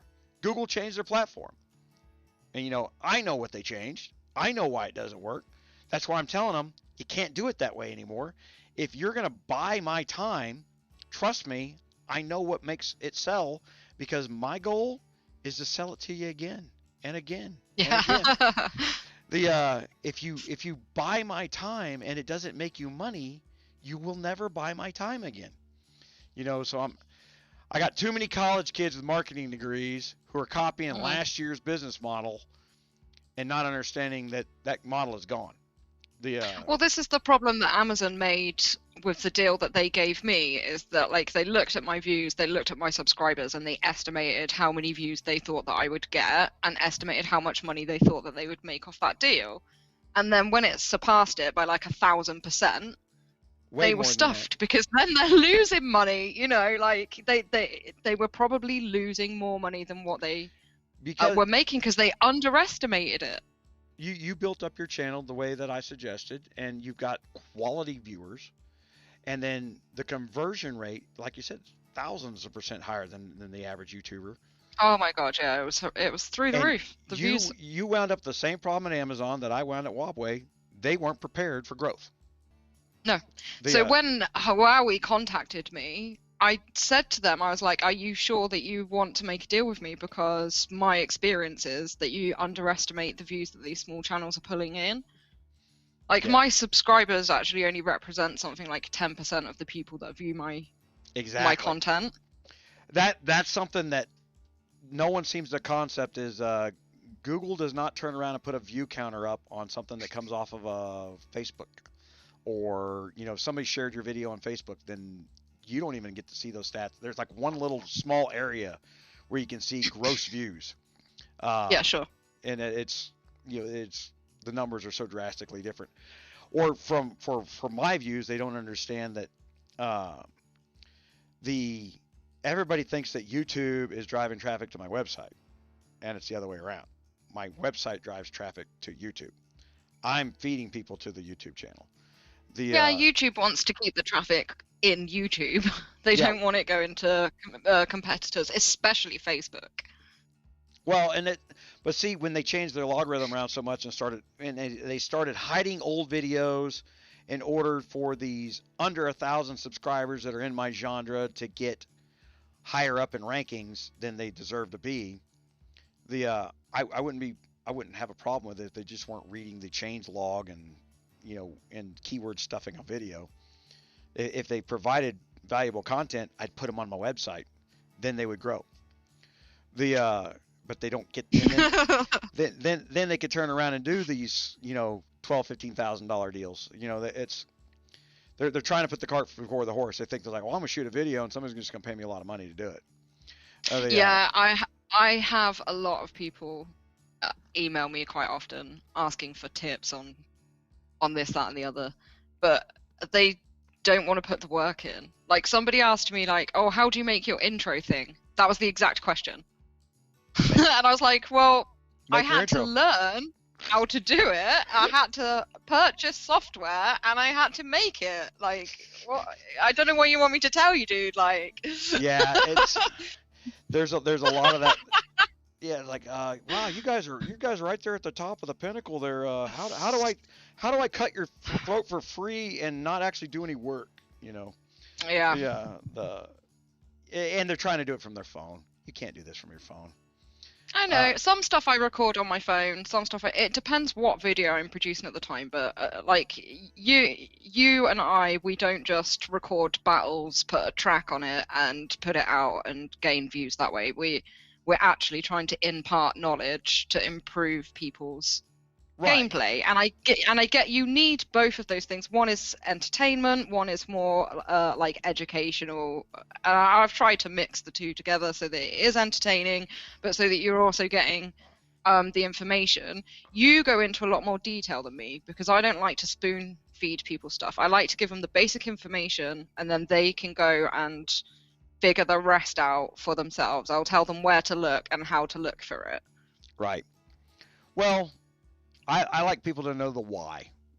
I've always found that if, you know, I've been a firm believer of this in all the retail businesses I've owned, that an educated customer is a better customer. Yeah, sure. I'll tell you, I quit working on atomic accel. I used to be a field engineer for Eaton, and I went in there and redesigned ion implanters, little atomic accelerators for customers like Motorola and Intel, things like that. And when I quit that job, I went literally to bartending school the next week because I was just tired of doing high-end stuff. And I went to bartending school, and then while I was in bartending school, I went and got a job selling motorcycles down at the Kawasaki dealership because I was racing on the weekends and I wanted somebody to buy my tires, is what it really came down to. Well, I left university where I did forensic science and ran a pub. So looks like we both did similar things there. Yeah. Yeah. So I was selling motorcycles during the day and pouring drinks at night. And I was you know, just so I could, you know, I'd worked so many years that I just never had kind of the screw off, you know, lifestyle for a while. And but while I was selling motorcycles, when they went to go interview me and hire me, they said, do you want a minimum wage and a bonus for sales, or would you work on straight commission? And you know, I had shitloads of money in the bank. You know, my bonuses with Eaton were like $300,000 every Christmas. You know, I'm applying for a minimum wage job. And I said, well, I'll just take the straight commission. And that's what got me the jobs, because then he didn't have to pay me a salary to stand in there and sell motorcycles. And they went in there and they taught me their spiel on how to sell cars and motorcycles, shit like that. And you're like, no, I'm not doing it like that. Not doing it that way. No, not the way it's doing it. And I'd walk the customers around the store, and then I'd have a conversation with them. I was like, well, what are you going to use it for? You know, and it's like, well, I'm like, look, it's like, let's be honest here. Do you need something to show your friends, or do you need something to get around on? You know, and start breaking it down. Do you want a crotch rocket? Do you want a cruise rocket? Are you trying to save money on gas? You know, what is it you're buying a motorcycle for? And we'd hold that conversation, and then I'd let the customer leave. And they go, oh, no, you can't do that. Then, you know, and then I said, he said he'll be back. I said, yeah, we call them the be-backs. They'll be back. They never come back. I do that every time. If a sales assistant tries to talk to me, I will run out that fucking shop. Like, I hate it so much. I'm like, yeah, I'll be back later. I'm never ever going in that shop again in my life. There you go. And that's they train people that no one ever comes back because you know you've run them off. And then they like 2 months in, they crowned me. This is the king of the be-backs. All my customers came back. Because and I would tell them, I was like, well, you know, we don't have what you're looking there for here. You said, why don't you go down to the dealer down there and says, and I would look for this, and I would avoid these features, and I would look for those features, and then they just came back. I sold a motorcycle to a guy one time that I had to ride his bike home because he didn't know how to ride a motorcycle. Brilliant. I was like, are you kidding? He's like, I'll learn when I get home. I'm like, I had to learn before I went and spent $8,000, you know, but you know, that's me. Have you got a dirt track? But yeah, it's the be-backs, right? They're lurkers, we call them now in the virtual world. They just look, they see. There's a reason we don't hide stuff on Rogers Raiders. There's a lot of stuff out in the open. We provide value underneath the paywall, but you know, it's the value underneath the paywall is so that you have a tool to save you some time and a tool to save you a little bit of money. You know, all you got to do is look at a chart and say, okay, I get more free shit from doing this stuff. It's worth $2. I know somebody's getting their $2 worth every single month. That's all I care about. And we're going to apply that to more and more stuff. And then I'm trying to create a new standard. I looked at this whole setup from YouTube to influencer to the gaming companies, this whole thing, and nothing's right in anywhere in the flow. They're trying, you got the app stores who are taking 30 cents on the dollar from the customer, from the gaming company, and then they're trying to get customers to use their gallery versus somebody else's gallery, and then don't want to pay for it. And what's sad is you got gaming influencers that are letting them not pay for it. Yeah, they're taking it because they're told that, oh, well, it will boost your views, it will do this, it will do that. So, because they don't really know what to expect, they'll take these deals. Right. And they're actually just giving free advertising. It's free advertising. The guy in the marketing department, saying, well, I had a $30,000 budget, but I got X number of million views for free, and there's this small trickle over.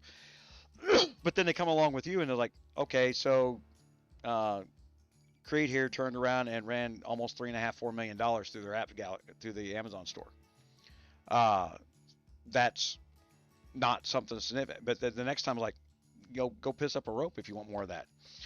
But but the problem is they didn't track the money they made from where. They ran the program, they shotgunned it across a bunch of influencers and said, well, we did 20 guys and we got, $1 million back, and you're 92% of it. At least with Huawei, when I put a tracking system in, it was immediate. They had all these systems in place, and I outperformed the entire world. I was 62% of the revenue, worldwide. Once we realized, at that point, it was like I could push, I could negotiate. They should have never let me know what the number was. I should have kept that one to himself. The whole reason I took that Huawei deal was I did it on percentages. The only reason I took that Huawei deal was to find out what the average spender spends. Yep. The average, and I know the number now. It's $45 a week. Now that I know that number, I've been able to develop a lot of stuff saying, okay, I know where the market's at. I know what the market volume is. I know if the market goes up or the market goes down, what the change is going to be. Because first I got to get these tools in place. And for all these lazy YouTubers is like, well, how do you do this? How do you do that? And I'm like, well, first of all, I built tools over there. Have you gone and told somebody about it? I'm not giving that guy any views. I'm not giving that guy any money. Well, aren't you just righteously stupid? You won't train your viewers because you think I'm going to get a view out of it. And I hate to tell them, when I want the views, I just take the views. It is that simple. No one has the view count in this genre that I have. So if I want to be number one, I'm just number one. I'm beat. No, I'm not even close. No, but you're damn sure number two. Your suggested videos come up quite often now. Yeah, they do. And I'm like, if you search disappointing turtle, I think I'm the first 5 hits, which is pretty impressive. Yeah, and then I don't know if you've been watching your homepage views. The clicks you get from home pages. Oh yeah, I do. I check in on all of that stuff about once a week. It's a very powerful metric. Knowing what your homepage conversion rate is will tell you whether or not you're doing stuff. It's like mine fell. I still get the same number of views, but my homepage conversion fell, right? So there's some artificial caps in there somewhere. You can't keep getting the same views, and your traffic sources fall from on one area versus another, and still get the same views. That's an artificial limitation built into YouTube that they swear doesn't exist, but I promise you it does. Oh, look at, here's a treasure hunt.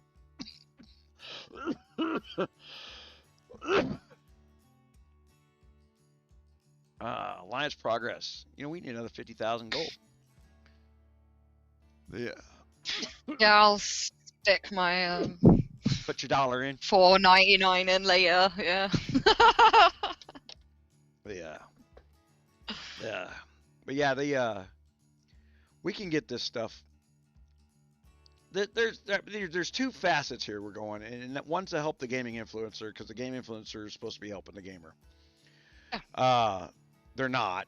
There's a very lazy mentality with the influencer, just like there is the gamer. It's like, I want to know all the knowledge. I want it in 5 minutes from a YouTube video. What button do I click to kill everybody and giggle at them?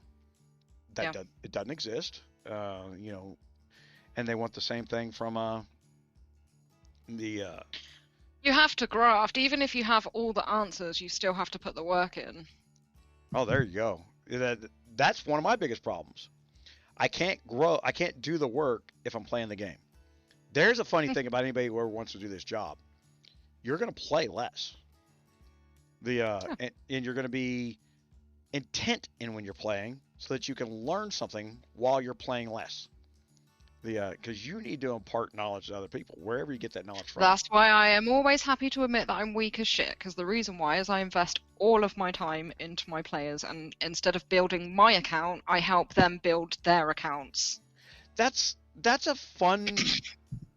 That's entertaining in itself. I built a monstrous World of Warcraft guild way back in the day, and quite frankly, I think my favorite part of that game was farting with the auction house. I'd buy low, sell high. I was treating it like that. I had more fun there. Raiding was just auxiliary. Was just part of it, yeah. Yeah, it's just like, where you get all this stuff? Like, man, I got so much. I got so much gold on me. I make bids on frickin' 2,000 things I don't need, just because they're cheap, and then I corner the market on something for 2 days and frickin' jack the prices up.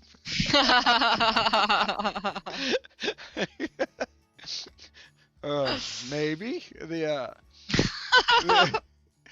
it's once you get so much gold on that account, it's easy to be the guy that does that. But yeah, that's every game's got its influences. On the Guns of Glory thing, I'm hoping we're seeing more of it. I'm actually looking forward to doing some KOA stuff, just for a change of pace. I'm hoping that the conversion of tools goes smoothly. I think it will. I mean, I went in knowing that it was based on our old guard system, and I just went in with a straight up setup that we would have done before, and my march is a beast. And I've not even got particularly high stats, but just because I've built that march correctly, it's effective. Right. Has everybody noticed how effective it is? Yes and no. So I tend to kind of sit below the radar at the moment whilst I'm testing a few things out. I don't want people like interfering at the moment. Right. The paid spoilers. Yeah. They know that I'm there, obviously. But they don't know what I'm up to, so that's fine. Yeah, right. I was recognized within 10 minutes of that kingdom opening. When you get your subscribers up, we gotta get you over that 1,000. Get some money in the pocket. Yeah, we do. But also, if I get over 1,000, because what I can't do at the moment is, obviously, because I do drop off the radar for like weeks at a time, and I can't notify people as to reasons why, because to be able to post, you have to have those 1,000 subs. Right. So you can't. So it's handy for other bits of info too. Yeah, gotta get you up there. But other people are having these problems too. That was a change that took place after you kind of started your channel already. Yeah. I shot up fast, but my channel has some age to it. I don't know if I have an original YouTube channel. By original, I mean before Google owned them. Mm-hmm. Yeah, that's how old my channel is. I didn't shoot a video on it until 3 years ago. But I've had it since 2007. So I don't know if there's some age portion of the algorithm that gave me an advantage early on or not. Or if it was just that I went after certain content in a specific way and more people appreciated that. They love a rowdy guy. Well, reality is I probably reach between 45 and 60% of the market. But I'll never reach 100% of the market. Being over 20% is hard. Whatever Yeah, it is. whatever your method is, if you're at 20% of what the potential market is, you're doing outstanding. No one should be comparing themselves to me. I'm an anomaly. But I also rip everything I do apart and figure out what went wrong, when, where, how, whatever, and then I try to fix it. But I still shoot on the cuff because I'm lazy. I don't like to go in and edit videos. Whereas I spend way too long editing my videos. That's half my problem. You spend way too long putting my editing. Content out. Way too long putting the videos editing. Too much of a perfectionist. But people appreciate it, and that there's I mean, you're over the 20% mark in the market, which means you're on the upper end of, the people that appreciate what you do, and that's all you can look for. Yeah. Yeah, sure. It's always nice to say, well, I want his 60%. Okay, come take it. Come and get it. You have to put the work in. Yeah, it's not hard. I put out videos on how to do it. I gave 𝗚𝘂𝙪𝙣𝙈𝙪 a chance way back when. And the first opportunity he tried to freaking stab me in the back and tried to cut a deal. It was like, well, if you do business with Muse, then you won't do business with me, that kind of crap. And then after the first stat report come in for what my business looked like compared to his, it was like, 𝗚𝘂𝙪 who? Plus now you're outed for having tried to throw me under the bus, so you don't get to be on my website anymore. And then the other thing I didn't like about 𝗚𝘂𝙪 was he was selling access to his channel. It's like he was trying to convince other influencers, like, well, if you just, I'll give you half the money that the video produces because you're not monetized. So he's outsourcing his content. I'm like, there's no consistency there. They don't come to see random GOG content. They come to see that person talk about GOG content. No one goes to 𝗚𝘂𝙪𝙣𝙈, you mean? Yeah. Yeah. No one comes to GunMuse's channel to see how Creed does it. They don't go to Creed. That's it. They don't go to Creed. They don't go to your channel to see how I did it. Exactly. I deliberately stay off certain topics to help you to try and hit that growth numbers. Because once you get above, and I purposely stay off certain topics because I know that you'll handle them better. Well, I wouldn't do that. I'd copy everything I got. No. There's some stuff, like the more controversial, like obviously I know what's going on with the laundering and things like that, but I've always said, no, I'm not going down that road. That's you. I'll let you have that. you can rant about that as much as you like, but I'm not going to bring it into my channel. Well, yeah, so there are little things. And I get that, and even there, I have to be careful because I bring proof to the table. Yeah, sure. Because Revenge Gamer did it with just sheer accusation and volume. 30,000 people went and watched that video that first day when he turned around and said, they're cheating, this is how they're cheating, and I'll show you, I can do it right here. And he actually demonstrated it. Well, I noticed things amiss when I was doing research for another video, and it meant that I needed to pull up their ingoings and outgoings and all of that sort of thing, and there was just something not quite right. But anyway, all right. That's a story for another day. Right. Okay, I'm going to post a 2-hour video. People are going to freak. But I haven't done a lot. To hell with them. All right. This has been Don on GunMuse. Please like and subscribe. Go over to Disappointing Turtle. Make sure you like and subscribe over there as well. Please. RogersRaiders.com. Become a SilverMember today. It's like crowdfunding our research and helping you guys save money in this game. I wish it was going faster, but I got to train people to train people. That's always been a problem. So I appreciate it. Thank you. Thanks.